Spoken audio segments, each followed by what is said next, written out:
اسلام قبول کرنے کے لیے یہاں تشریف لائے ہیں۔ اسلام کی سچا دین ہے،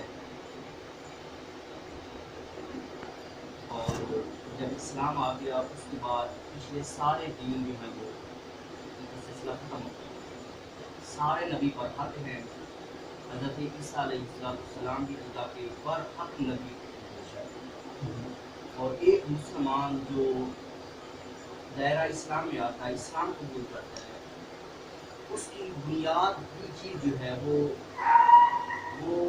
تمام نبیوں کو مانتا ہے۔ کلمہ تو آخری نبی حضرت محمد مصطفیٰ صلی اللہ علیہ وسلم کا مانتا ہے، لیکن ایمان سب نبیوں کے اوپر ہوتا ہے۔ کسی ایک نبی کا بھی انکار کرنے والا وہ مسلمان نہیں ہے۔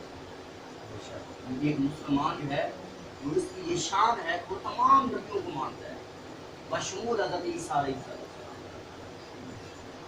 لیکن کلمہ حضرت محمد مصطفیٰ صلی اللہ علیہ وسلم کا پڑھتا ہے، جو آخری نبی ہے، جن کے آنے کے بعد نبوت کا دروازہ پھر بند کر دیا، اور پچھلی نبیوں کا جو سلسلہ تھا وہ ختم ہو گیا۔ اب نجات کا ایک ہی راستہ ہے، وہ آخری نبی حضرت محمد مصطفیٰ صلی اللہ علیہ وسلم پر ایمان لانے، ان کی ذات پر ایمان لائیں گے تو نجات کا راستہ ہے، ورنہ نجات کی کوئی صورت نہیں۔ تو آپ کی خوش ہوتی ہے کہ اللہ نے آپ کو توفیق دی ہے، اسلام آپ اپنی ذات کے لیے قبول کر رہے ہیں اور اپنی ہدایت کے لیے قبول کر رہے ہیں، اور کوشش کرنی ہے کہ اسلام پر ہی قائم رہے۔ اسلام میں ہی بہتری ہے، اسلام میں ہی خیر ہے، تو اسلام میں ہی نجات ہے۔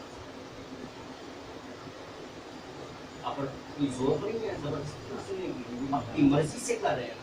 بے شک یہ ہوئی میں قاری صاحب تمہیں دسنا چاہتا ہوں ماشاء اللہ تسی صاحب علم لا الہ الا اللہ محمد رسول اللہ، اللہ کے سوا کوئی معبود نہیں، محمد اللہ کے رسول ہیں۔ اشہد ان لا الہ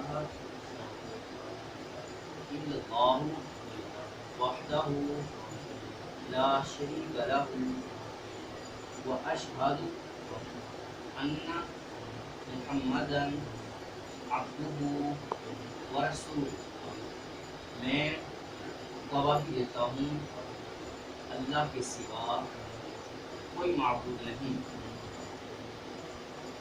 وہ اکیلا ہے، اس کا کوئی شریک نہیں، اور میں گواہی دیتا ہوں کہ محمد اس کے بندے اور رسول ہیں۔ دوبارہ تو اسلام کے دائرے میں آ چکے ہیں۔ اسلام